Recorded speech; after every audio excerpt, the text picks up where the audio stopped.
Admiral Nathan Price stood in the center of the Galactic Council chamber and felt the weight of 30 years pressing down on his shoulders. The massive hall stretched out before him like a cathedral built for gods, with floating platforms holding the representatives of 12 elder species who looked down at humanity with barely concealed contempt. The walls shimmered with energy, fields that translated thousands of languages simultaneously, and the air hummed with the power that had governed the galaxy for 10,000 years. Nathan had served Earth faithfully in this place, had bent his knee to these beings, had sacrificed his people's blood to maintain their peace. Today, everything would change. Commander Lisa Morgan stood beside him with her hands clasped behind her back and her jaw set in a hard line. She had spent 5 years as Earth's chief diplomat, trying to make these alien powers see humans as equals rather than useful servants. Her dark eyes scanned the assembled council members with the kind of cold assessment that came from too many betrayals. The Zelthari ambassador, a creature that looked like flowing water given form, raised what passed for its hand and the chamber fell silent. The accusation came swift and merciless. Earth had developed advanced weapons without council approval. Earth had expanded beyond its designated sectors. Earth had violated trade regulations by refusing to share technology with council oversight committees. Nathan listened to the charges with his face carved from stone. He had heard variations of these complaints for years, always the same underlying message that humanity had forgotten its place in the cosmic order. When the Zelthari finished, Lisa stepped forward to defend Earth's actions. She spoke clearly about the pirate raids that had devastated 3 human colonies in the past year alone. She presented evidence of 17 requests for council military assistance that had been ignored or delayed until the attacks were over and the colonists were dead. She reminded the chamber that council law promised protection to all member species, not just the elder races who had written those laws. The Quilnar delegate interrupted her with a sound like grinding stones. Its massive form shifted on its platform as it declared that younger species must learn patience and humility before demanding equal treatment. The other council members murmured their agreement, a chorus of dismissal that echoed through the chamber. Lisa tried to continue, but the Zelthari cut her off with a wave. The vote would proceed immediately. Sanctions against Earth, limits on expansion, surrender of the newest warships. The tally appeared in holographic form above the chamber floor, and Nathan watched each species cast its vote against humanity without hesitation. When the final count showed unanimous opposition, Nathan felt something break inside him that had been cracking for years. He thought about the Battle of Krynn, where human fleets had thrown themselves against an invasion force to save council worlds while these same ambassadors watched from safety. He thought about the 6,000 humans who had died in that battle, their names recorded on a memorial that no council member had ever visited. He thought about the colonies that Earth had built with sweat and hope, only to watch them burn while council ships stayed in dock.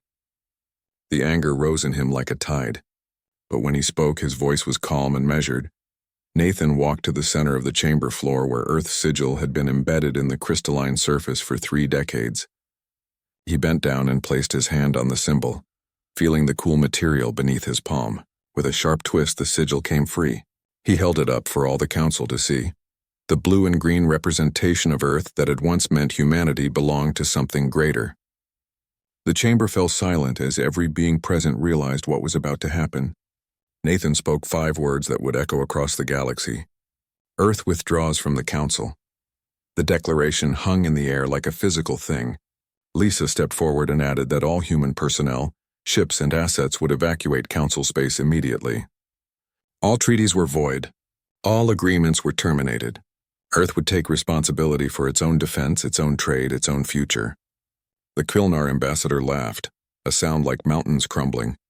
It said that humanity could not survive without council protection, that they would come crawling back within a year, begging for readmission. The other council members joined in the laughter, secure in their belief that the upstart humans had just signed their own death warrant. Nathan turned and walked toward the exit with Lisa beside him. Behind them, the council chamber erupted in voices as species debated what this meant for galactic stability. Some were concerned about the precedent. Others were already calculating how to divide Earth's former territories among themselves. None of them truly believed that humanity would go through with the withdrawal. They had spent 10,000 years as the unquestioned rulers of known space, and the idea that a species less than a century old in galactic politics would dare to leave was simply absurd. So, Admiral and the commander walked through corridors that had seen countless diplomatic victories and defeats. Human staff members fell in behind them as word spread through the station. Within an hour, every human on Viridian Prime was packing their belongings and heading for the docking bays. Captain Jake Sullivan received the evacuation order aboard the ECS Defiant and immediately began coordinating the withdrawal of human military vessels from Council space. His ship was patrolling near the border territories when the distress calls started coming in. 3 human colonies under attack: New Cambridge, Port Alexander, and Freedom Station. The Krill Raiders had chosen their moment perfectly, striking while Earth's relationship with the Council hung by a thread. Jake sent emergency requests for Council assistance as the old treaties required. His communications officer tried every channel, every frequency, every diplomatic contact they had built over 30 years. The response was silence. The Council stations that had always answered human calls suddenly had no ships available, no forces to spare, no interest in helping a species that had just rejected their authority. Jake made the decision that every human commander would face in the coming days. He took his battle group and jumped to New Cambridge, leaving Council space undefended for the first time in 3 decades. As the Defiant dropped out of faster-than-light travel, he saw the colony below wreathed in fire. Krill attack ships swarmed over the settlement like insects, their weapons tearing apart homes and shelters that families had built with their own hands. Jake gave the order to engage, and his ships dove into the fight with everything they had. The battle was desperate and costly, but they drove the raiders off and saved what remained of the colony. When the fighting ended, Jake stood on the bridge and looked at the casualty reports. 43 colonists dead, 2 human ships damaged, and the Council had not sent a single vessel to help. He filed his report with Earth Command and included a single recommendation. Humanity was truly alone now, and they needed to act accordingly. Admiral Nathan Price received that report in his quarters as his transport ship carried him back toward Earth. He read Jake's words and knew that the easy part was over. Leaving the Council had taken 5 minutes. Learning to survive without them would take everything humanity had. The exodus began 3 days after Admiral Nathan Price removed Earth's sigil from the Council chamber floor. Colonel Amy Foster watched from the command center on Luna Station as 6,000 human vessels prepared for the largest coordinated movement in galactic history. Every ship from military dreadnoughts to civilian cargo haulers received precise jump coordinates and timing windows. The operation required perfect synchronization across 17 sectors of Council space, and Amy had spent 72 hours without sleep making sure nothing would go wrong. Her team worked around the clock, verifying that every human citizen in Council territory had been accounted for and assigned to an evacuation vessel. On the colony world of New Haven, Karen Hughes stood in the doorway of her farmhouse and looked out over fields her grandfather had planted 40 years ago. The crops were almost ready for harvest, golden grain swaying in the afternoon breeze under an alien sun that had become as familiar as Earth's own. Her 2 children sat on the porch steps with tears running down their faces because they understood enough to know they were leaving forever. Karen's husband loaded their possessions into a transport truck, taking only what they could carry and leaving behind a lifetime of work. The evacuation ships would arrive in 6 hours, and every settler on New Haven had to be ready to leave. Karen walked through her house one final time, touching the walls her family had built with their own hands. She remembered her daughter's first steps in the kitchen and her son learning to read in the study. Every room held memories that no transport ship could carry. When the time came to board the evacuation shuttle, Karen took one last look at the farm and made a silent promise. Humanity would remember this betrayal, and one day they would make the Council understand what they had thrown away. The shuttle lifted off with 200 settlers, and below them the town of New Hope grew smaller until it disappeared into the landscape. Back in Council space, the effects of human withdrawal rippled outward like waves from a drop. Pedstone. The Vaxorn Confederation discovered the scope of their mistake when their quantum communication network failed on the same day human technicians departed. For 20 years, human engineers had maintained the relay stations that connected Vaxorn worlds across 3 sectors. The Vaxorn had grown dependent on that network for everything from government communications to commercial transactions. When it went dark, their entire economy began to collapse.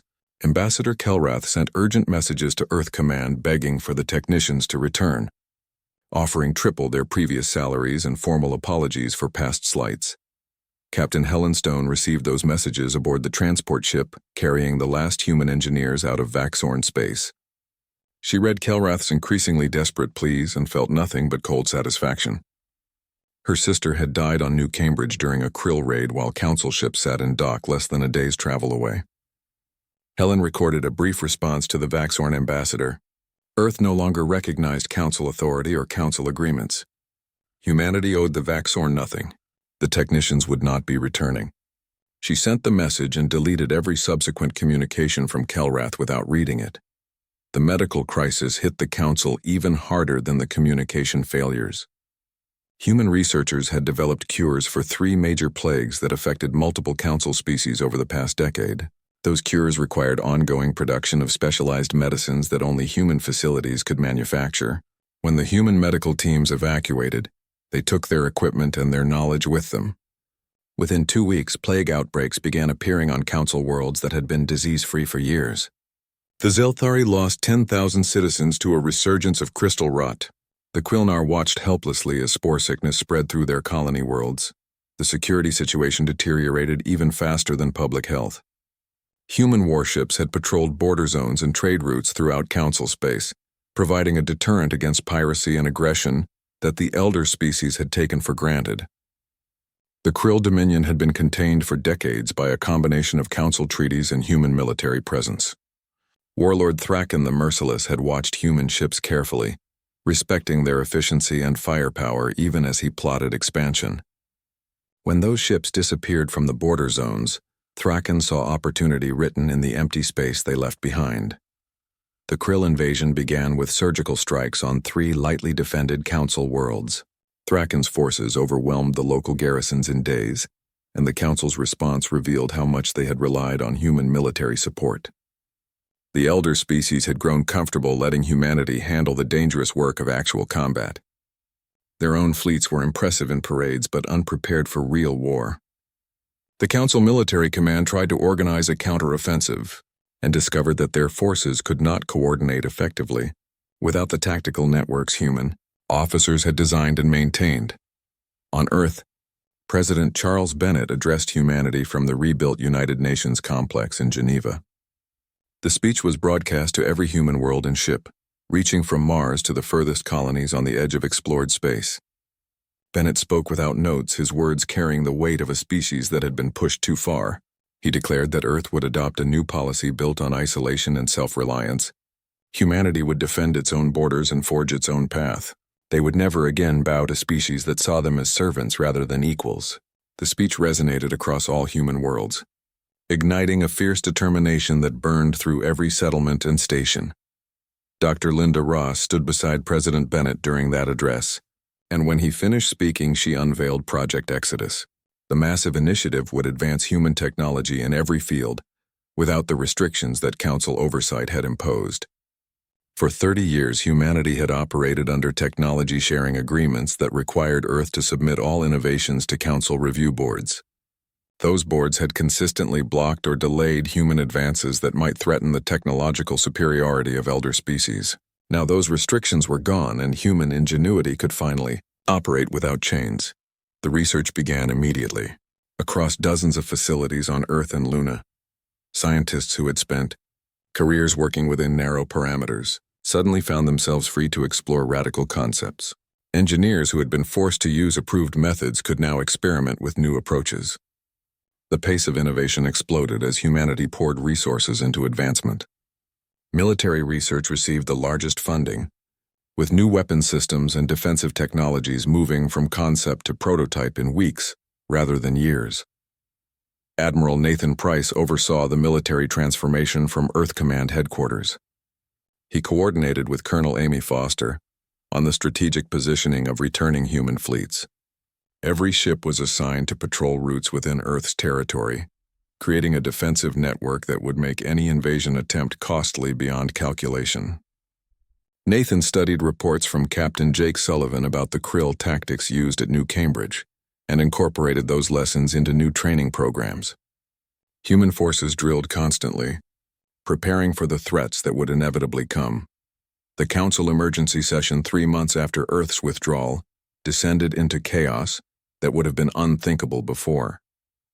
Ambassador Kelrath presented evidence that Vaxorn infrastructure was collapsing without human maintenance. The Quilnar delegate demanded they find a way to force Earth back into the Council. The Zelthari refused to admit their mistake, insisting that humanity would return on their own when they realized they needed Council protection. Arguments broke out between species that blamed each other for driving the humans away. The session ended without any decisions or solutions, just more anger and more fear. Meanwhile, Thraken pushed deeper into Council space with an army that met little effective resistance. His forces conquered world after world, and millions of Council citizens found themselves living under brutal Krill occupation.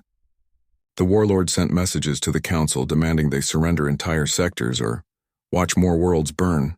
The elder species that had ruled the galaxy for 10,000 years discovered they could not defend themselves without the warriors they had dismissed as primitive newcomers. Their pride had cost them everything, and the bill was coming due in blood and fire. Captain Helen Stone brought her ship into Earth orbit and looked down at the blue planet that had birthed humanity. She thought about her sister and all the other humans who had died waiting for Council help that never came. The anger still burned inside her, but now it was joined by something else. Hope. Earth was building something new, something stronger, something that would prove to the galaxy that humanity needed no one's permission to be great. 6 months had passed since Admiral Nathan Price walked out of the Council chamber, and the galaxy had transformed into something unrecognizable. Commander Greg Palmer stood in the construction bay above Earth and watched welding sparks dance across the hull of humanity's newest warship. 50 vessels like this one were taking shape in orbital facilities that ran 24 hours without pause. Each ship incorporated breakthrough technologies that would have been forbidden under Council law, and Greg had personally overseen the integration of weapon systems that made the old human fleet look like toys. The vessels were faster and more powerful than anything the elder species had ever built, and they represented just the beginning of what humanity could achieve when no one held them back. The Krill Dominion had not stopped its expansion. Warlord Thraken the Merciless now controlled 14 former Council worlds, and his forces pushed deeper into territory that had known peace for centuries. The Council's emergency sessions grew more desperate with each passing week, as species that had ruled for 10,000 years discovered they could not defend themselves. Their fleets engaged the Krill in battle after battle and lost every time, because the elder species had forgotten how to fight real wars. They had relied on human strength while pretending it was their own superiority that kept the peace. Now that strength was gone, and billions of Council citizens lived under occupation or fled as refugees, the Quilnar delegate stood before the remaining Council members and admitted what everyone already knew. They needed Earth. The words came hard because pride died slowly even when survival demanded it. The Zelthari ambassador argued against any outreach to humanity, saying it would show weakness that other species might exploit. Ambassador Kelrath of the Vaxorn cut through the debate with cold facts. Their infrastructure had collapsed. Their plague deaths had reached 500,000. Their military could not stop the Krill advance. Without human help, the Council would fall completely within a year. The chamber fell silent as the truth settled over them like a burial shroud. Meanwhile, humanity thrived in isolation in ways that shocked observers across the galaxy. Captain Nicole Bryant commanded a battle group patrolling the frontier near New Terra, when her sensors detected a pirate fleet moving to attack the colony. 23 ships crewed by species that believed Earth was vulnerable without Council protection. They had heard the propaganda about humans being weak newcomers who had only survived through elder species mercy. Nicole let them approach until they committed to the attack, then gave the order to engage. Her battle group moved with precision that came from constant drilling and new tactical systems that networked every ship into a unified force. The engagement lasted 17 minutes, from first contact to final pirate vessel destroyed. Nicole's ships used gravitational weapons that twisted space itself to crush enemy hulls. Energy shields absorbed pirate fire without strain. Advanced fighters launched from carrier bays and cut through enemy formations like blades through paper. Not a single human ship took serious damage. Not a single human life was lost. Nicole recorded the entire battle and transmitted it on open channels across the galaxy. The message was simple and clear. Humanity protects its own, and anyone who threatens human worlds will face consequences beyond their imagination. The footage spread through every species network and communication system. Pirates who had been planning raids on human colonies quietly abandoned those plans. Warlords who had seen Earth's withdrawal as opportunity reconsidered their calculations.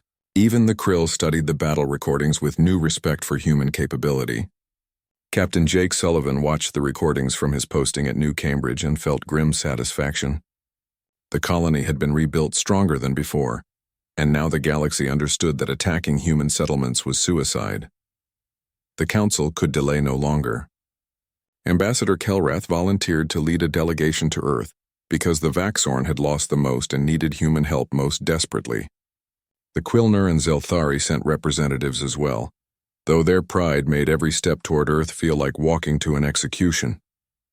The delegation traveled in a Council diplomatic ship that had once carried ambassadors to meetings where they dictated terms to lesser species. Now they came as supplicants to a species they had dismissed as children. The irony was not lost on anyone involved. Earth Station 1 received the Council delegation with cold protocol. Commander Lisa Morgan met them in a conference room that had none of the grandeur of the Council chamber on Viridian Prime. The human diplomatic staff offered no refreshments and no small talk. When Ambassador Kelrath began his prepared speech about mutual cooperation and shared interests, Lisa cut him off. The Council had made their position clear 6 months ago. What did they want now? Kelrath laid out the situation with admirable honesty. The Krill had taken 14 worlds and showed no signs of stopping. Council infrastructure was failing without human maintenance. Plague deaths mounted daily. They needed human assistance, and they were willing to offer full reparations for past mistakes. Restored trade rights.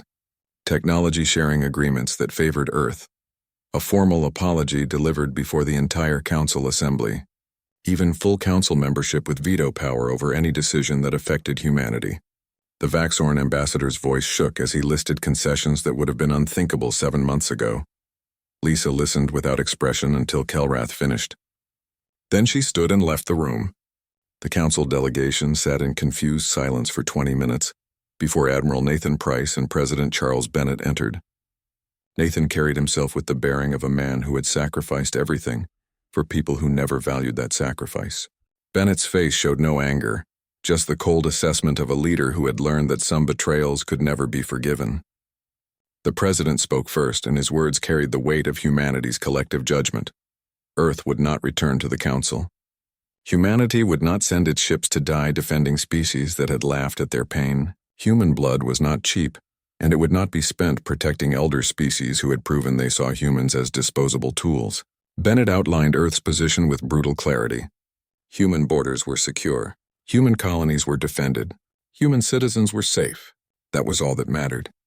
The Council's problems were the Council's responsibility. The delegation could leave immediately, Ambassador Kelrath tried to argue. He spoke of the greater good and the responsibility that power brought. He reminded them that billions of innocent Council citizens suffered under Krill occupation. Surely humanity would not abandon those people to save their own pride. Nathan Price finally spoke, and his voice cut through Kelrath's pleading like a knife. Where was the Council when human colonies burned? Where was the greater good when Earth begged for help and received silence? Where was responsibility when human children died waiting for protection that Council law had promised? The Admiral's words hung in the air like an accusation that could never be answered. The Council delegation left Earth Station 1 without the help they had come seeking. Their ship departed human space and jumped toward the Council core worlds where the Zelthari homeworld was preparing for invasion. Thraken's forces had reached the sacred planet where the Council had been founded 10,000 years ago. The Zelthari government broadcast desperate pleas for assistance across all channels. Their defense fleets positioned themselves between the Krill Armada and their homeworld, knowing they were overmatched, but determined to fight anyway. They hoped the Council would rally to defend its birthplace. They hoped humanity might reconsider at the last moment. They hoped for a miracle that would never come. The battle for the Zelthari homeworld lasted 3 days. The defenders fought with courage that would have been admirable if it had been combined with competence. The Krill tore through their formations and bombarded the planet from orbit. Cities that had stood for millennia burned. Centers of culture and learning that had produced art and philosophy for countless generations were reduced to rubble. 5 billion Zelthari died in the invasion, and the survivors fled into space as refugees. The Council's founding species had fallen, and the galaxy watched in horror. Captain Helen Stone monitored the battle from her posting near the human border. Her crew wanted to intervene because watching genocide happen in real time tested every moral principle they held. Helen understood their feelings because she shared them. But she also remembered her sister's face and the faces of 6,000 other humans who had died defending Council worlds. The price of Council arrogance was being paid in full, and humanity would not interrupt that reckoning. The Zelthari homeworld fell, and human ships remained in their positions protecting human space. The universe had trembled when humanity left the Council. Now it would learn what happened when mercy was mistaken for weakness. The refugee crisis that followed the fall of the Zelthari homeworld tested humanity in ways that military conflict never could. Commander Sarah Blake stood on the bridge of her patrol ship near the New Haven system when her sensors detected the incoming vessels. 12,000 Vaxorn refugees packed into ships that were never meant to carry so many people. The vessels limped through space with failing life support and damaged engines. Desperate survivors fleeing the Krill advance with nowhere left to go. Sarah read the distress signals and felt her stomach twist because she knew what came next. The refugees were heading straight for human territory, and she needed orders from Earth Command about what to do with them. The debate on Earth cut through the political establishment like a blade. President Charles Bennett sat in the Situation Room with his advisors and listened to arguments that pulled him in opposite directions. Admiral Nathan Price laid out the military perspective with cold logic. Allowing refugees into human space created security risks and resource drains that Earth could not afford. The Vaxorn had stood with the Council when humanity was abandoned. They had voted for sanctions and laughed at human suffering. Why should Earth spend resources saving them now? The Admiral's words carried the weight of personal pain because he had lost friends in battles where Council help never arrived. Lieutenant Danny Ward spoke next, and his voice shook with emotion barely held in check. His family had lived on Port Alexander when the Krill attacked during Earth's withdrawal. His parents and younger brother had died in that raid while Council ships sat idle. Danny had joined the military specifically to make sure no one else lost family the way he had. The thought of helping Vaxorn refugees made him physically ill. They deserved exactly the mercy they had shown humanity, which meant none at all. Let them drift in space. Let them understand what abandonment felt like. Several other advisors nodded agreement because Danny's story was not unique. Too many humans carried similar scars. Dr. Linda Ross waited until the angry voices subsided before she spoke. The scientist had spent months developing the technologies that made Earth's new warships unstoppable, but her mind worked beyond weapons and shields. She reminded the president that humanity's strength had never come from matching the casual cruelty of elder species. Earth had survived because humans held principles even when holding them was costly. The Council had abandoned those principles, and look what happened to them. If humanity became as cold and merciless as the species that had rejected them, then the Council's judgment would be proven right. Earth would become just another empire that valued power over decency. The room fell silent as people absorbed her words. President Bennett looked at the sensor data showing G12,000 refugees running out of air and options. He thought about the human colonies that had burned while waiting for help. He thought about the 6,000 dead at Kryn whose sacrifice the Council had forgotten. He thought about what kind of civilization Earth wanted to build in its isolation. The decision took 20 minutes of internal struggle, but when he gave his orders, they were clear. Earth would provide humanitarian assistance to the refugees. Medical ships would treat the injured and sick. Supply vessels would provide food and water and repair materials. But humanity would not fight the Krill. Earth would not defend Council worlds or join any military operations. The refugees would be helped and then transported to neutral systems far from the conflict. Commander Sarah Blake received those orders and immediately mobilized the humanitarian response. Human medical ships arrived at the refugee fleet within 6 hours, and doctors began treating patients who had gone days without proper care. Engineers worked to repair damaged vessels and restore failing life support systems. Supply officers distributed food and clean water to people who had been rationing both for weeks. The Vaxorn refugees wept with gratitude and confusion because they could not understand why humanity would help after everything the Council had done. Sarah kept her responses professional and brief. Earth was offering mercy, not friendship. The distinction mattered. The humanitarian operation took 3 days and saved every refugee in the fleet. When the work was finished, human ships escorted the Vaxorn to a neutral system where other species had established temporary shelters. Sarah watched the refugees depart and felt complicated emotions she could not easily name. Pride that humanity had held to its principles, anger that the situation existed at all, satisfaction that the galaxy would see Earth could be both strong and merciful. The footage of human medical ships saving Council refugees spread across every network and communication system. The response was shock because no one had expected humanity to help the species that had betrayed them. Warlord Thraken the Merciless watched those broadcasts from his flagship and saw opportunity where others saw mercy. The Krill leader had built his empire through violence and intimidation, and he understood that strength without ruthlessness was weakness waiting to be exploited. Earth had proven it possessed devastating military power in the battle where Captain Nicole Bryant destroyed 23 pirate ships in 17 minutes. But the humanitarian response to Vaxorn refugees suggested humans were soft at their core. Thraken believed he could use that softness against them. He assembled the largest Krill war fleet in history, 3,000 ships drawn from every conquered system under his control. The target was Earth itself. Intelligence officer Captain Frank Morris detected the Krill fleet assembly through the network of sensor stations Earth had positioned throughout the border regions. He analyzed the gathering forces and ran probability calculations that all pointed to the same conclusion. Thraken was preparing an invasion of human space, and the target had to be Earth because nothing else would justify that many ships. Frank sent his report through emergency channels directly to Earth Command, and Admiral Nathan Price received it during a strategy meeting about defensive deployments. The Admiral read the intelligence assessment twice before he stood and addressed his command staff with the calm intensity that came before major military operations. President Bennett convened an emergency session with his military leadership within the hour. The Situation Room filled with officers who had spent the past months preparing for exactly this scenario. Admiral Price outlined the threat with brutal clarity. 3,000 Krill warships would reach human space in approximately 10 days. Their most likely objective was Earth itself, because Thraken wanted to prove that humanity could be conquered just like the Council species. A defensive strategy would mean fighting in orbit around Earth with civilian populations at risk. Price proposed an alternative called Operation Thunderclap.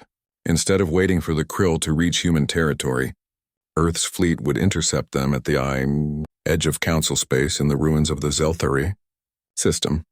The plan was aggressive and risky because it meant taking the fight into hostile territory far from support and supply lines. Commander Greg Palmer supported the strategy because the new warships were designed for exactly this kind of power projection. Captain Jake Sullivan pointed out that fighting in the Zelthari system would send a message to the entire galaxy. Humanity would not cower behind borders waiting for enemies to come to them. Earth would strike first and strike hard, demonstrating that the decision to abandon the Council had made humanity stronger rather than weaker. President Bennett listened to the arguments and made his decision. Operation Thunderclap was approved. Every available human warship would mobilize immediately. The call went out across all human military installations from Earth to the furthest colonies. 800 vessels received deployment orders and began the journey toward the Zelthari system. Crews that had drilled constantly for months felt the nervous energy that came before real combat. This would not be a patrol action or a quick skirmish with pirates. This was fleet engagement on a scale humanity had never attempted. Captain Helen Stone stood on the bridge of the ECS Retribution and addressed her crew with words that echoed through hundreds of ships across the fleet. They were not fighting for the Council or for elder species that had never valued human sacrifice. They fought to show the galaxy what happened when humanity was threatened. They fought to prove that Earth bowed to no one. The human fleet gathered at the staging point just inside the border between human and former Council space. Admiral Nathan Price reviewed the battle plan from his flagship and felt the weight of command pressing down harder than ever before. 800 ships and over 200,000 personnel depended on his decisions in the coming fight. Thraken's 3,000 vessels outnumbered humanity almost 4-1, but numbers had never told the whole story of human warfare. Price sent the order to jump, and the largest military force Earth had ever assembled disappeared into faster-than-light travel toward the Zelthari system. where the galaxy would learn whether humanity's isolation had been suicide or transformation. The Battle of Zelthari would be remembered for 1,000 years as the moment the galaxy's balance of power shifted forever. Captain Jake Sullivan brought his vanguard force out of faster-than-light travel first, and his sensors immediately painted the massive Krill armada waiting in the ruins of the Zelthari homeworld. 3,000 enemy vessels arranged in traditional formation patterns that had served the Krill well against Council forces. Thraken's flagship sat at the center of the fleet like a dark star, and Jake could imagine the warlord's confidence as he saw the human ships arrive. The Krill had crushed every opponent they faced for months. They expected this battle to be no different. Admiral Nathan Price watched the tactical display from his flagship as the rest of the human fleet emerged from jump space in perfect coordination. 800 ships took their positions with precision that came from constant drilling and quantum-linked communication networks that Dr. Linda Ross had developed specifically for fleet operations. Every vessel in the human force could share targeting data and coordinate movements in real time, turning 800 individual ships into a single unified weapon. The Krill had never faced anything like it, because Council species had never achieved that level of integration. Price opened a channel to all human ships and gave the order that would start the largest space battle in recent galactic history. All vessels were weapons-free. Show them what humanity had become. The engagement began with the Krill launching their traditional opening move, sending wave after wave of fighters to overwhelm enemy screens while capital ships maneuvered for optimal firing positions. Thousands of small craft poured toward the human fleet like a swarm of angry insects.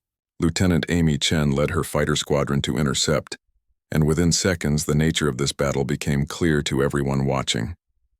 Human fighters moved with speed and agility that made Krill pilots look like they were flying through mud. Advanced targeting systems locked onto multiple enemies simultaneously. Energy weapons that operated on principles the Council had never understood burned through Krill shields like they were not there. Amy's squadron destroyed 50 enemy fighters in the first 3 minutes without taking a single loss. Commander Greg Palmer commanded a battle group of dreadnoughts on the human fleet's right flank, and he watched the Krill capital ships begin their approach with weapons charging. The enemy vessels were massive and intimidating, built to terrify opponents into submission before the first shot was fired. Greg gave the order to demonstrate humanity's newest weapon system. His ships activated gravitational projectors that twisted the fabric of space itself around their targets. Krill vessels found themselves caught in artificial gravity wells that crushed their hulls like paper. 12 enemy capital ships imploded in the span of 30 seconds, their crews dying before they understood what had killed them. The Krill formation wavered as commanders realized they were not fighting an opponent using familiar technology. This was something new and terrifying. Warlord Thraken watched from his flagship bridge as his forces encountered resistance unlike anything they had faced before. The humans were not simply defending themselves. They were hunting. Small human strike groups moved through the Krill formation with predatory efficiency, isolating enemy vessels and destroying them before support could arrive. The quantum-linked tactical network allowed every human ship to know where every other human ship was and what it was doing. They moved like a school of fish or a flock of birds, individual units acting in perfect harmony toward a common goal. Thraken ordered his forces to concentrate fire on individual human vessels, believing that overwhelming force would break through eventually. His ships obeyed, and energy weapons converged on a single human destroyer. Captain Helen Stone commanded that destroyer, and she watched her shield displays as Krill fire hammered against the defensive barriers. The shields held because they operated on principles that Dr. Ross had adapted from exotic physics research that Council oversight committees had banned as too dangerous. The energy simply dispersed across the shield surface without penetrating. Helen returned fire with weapons that punched through Krill armor like it was not there. 3 enemy cruisers exploded under her barrage, and her ship emerged from the concentrated attack without damage. The Krill commanders watching that exchange felt something they had not experienced in decades. Fear. The battle raged for 4 hours, and with each passing minute the outcome became more certain. Human ships used tactics that combined centuries of Earth's military history with technologies that pushed the boundaries of physics. They executed maneuvers that Council species had considered impossible. They coordinated across vast distances without the communication lag that plagued other fleets. Captain Jake Sullivan led his vanguard in a daring strike directly at Thraken's flagship, and 5 human dreadnoughts converged on the massive Krill command vessel with devastating precision. Their combined fire overwhelmed the flagship's defenses and crippled its main engines. Thraken's ship went dead in space, and the warlord who had terrorized the Council for months found himself helpless as human vessels surrounded him. Admiral Nathan Price opened a communication channel to Thraken's flagship and delivered a message that would be recorded and broadcast across every species network in the galaxy. Humanity had withdrawn from the Council because elder species treated them as servants. The Krill had attacked because they saw isolation as weakness. Both had been wrong. Earth would protect its interests with whatever force was necessary, and any species that threatened human worlds would face the same fate as the Krill Armada. Price gave Thraken exactly 60 seconds to order a full retreat or watch his flagship be destroyed. The warlord, who had never backed down from anyone in his life, looked at his tactical display showing 2,000 of his 3,000 ships already destroyed. He gave the order to retreat. The surviving Krill vessels fled the Zelthari system in complete disarray, their legend of invincibility shattered beyond repair. Commander Greg Palmer wanted to pursue and finish them, but Admiral Price ordered the fleet to hold position. The message had been delivered. Humanity had proven its strength beyond any doubt. The battle footage was already spreading across the galaxy through channels that Earth had opened specifically for this purpose. Every species in known space would watch human forces dismantle the Krill Armada. The Council would see what they had thrown away. Pirates and warlords would understand that human territory was forbidden ground. The galaxy's power structure had changed in the space of 4 hours. President Charles Bennett received Admiral Price's battle report in his office on Earth and allowed himself a moment of satisfaction before turning to the larger questions. Commander Lisa Morgan stood beside him with preliminary reports of galactic reaction to the battle. The response was exactly what they had hoped for. Shock and awe from species that had dismissed humanity as weak newcomers, desperate messages from Council remnants begging Earth to reconsider their withdrawal, formal apologies from the Quilnar delegate, who finally admitted that the Council had made a catastrophic mistake. Bennett read through the messages and made his decision about Earth's future relationship with the galaxy. President addressed the entire galaxy from the same podium where he had announced humanity's policy of isolation 8 months earlier. His words were broadcast on every channel and translated into every known language. Earth would not rejoin the Galactic Council because that institution had proven itself corrupt and ineffective. Instead, humanity proposed something new. The Terran Coalition would be open to any species willing to treat humans as equals. The terms were simple and non-negotiable. Mutual defense against external threats, fair trade with no species receiving preferential treatment, absolute respect for the sovereignty of all member species, no elder races dictating terms to younger ones, no permanent Security Council positions. Every member would have equal voice and equal vote. The galaxy could take it or leave it. The response came faster than anyone expected. Within a week, the Vaxorn Confederation applied for coalition membership. Ambassador Kelrath personally delivered their application and admitted that everything the Council had built was based on the arrogance of elder species who believed age granted wisdom. The Vaxorn had learned the cost of that arrogance. They wanted to be part of something better. The remnants of the Zelthari government followed with their own application. Even some species that had been Council members for millennia quietly reached out to Earth about joining the coalition. The old order was crumbling, and humanity stood at the center of what would replace it. Admiral Nathan Price found himself commanding not just Earth's forces, but a growing coalition military that included ships from a dozen species. He worked with former enemies to establish joint training programs and shared defensive strategies. The relationships were awkward at first because trust had to be rebuilt from nothing. But slowly the coalition forces began to function as a unified military. Captain Helen Stone led mixed-species battle groups to liberate Council worlds still under Krill occupation. The operations were successful because coalition forces fought with the coordination and technology that humanity brought to the table. Freed populations watched human ships in their skies and understood that the galaxy had changed. Karen Hughes returned to New Haven with her family as part of the first wave of resettlement. Coalition ships from 4 different species patrolled the system now, protecting the colony that the Council had abandoned. Her children planted seeds in the same fields their grandfather had worked, growing food that would feed both humans and their new allies. Karen stood in her rebuilt farmhouse and looked out over the farm that had almost been lost. The betrayal still hurt, but something new was growing alongside the crops. Hope that humanity had built something better than what came before. Dr. Linda Ross unveiled humanity's next great project in a presentation that was watched by billions across Coalition space. Deep space exploration beyond the known galaxy. Humanity would continue to expand and innovate, pushing boundaries that elder species had accepted as permanent limits. The Coalition would grow with them, and together they would discover what lay beyond the edges of mapped space. The announcement captured imaginations across dozens of species because it spoke to possibilities rather than limitations. This was what the galaxy could achieve when cooperation replaced domination.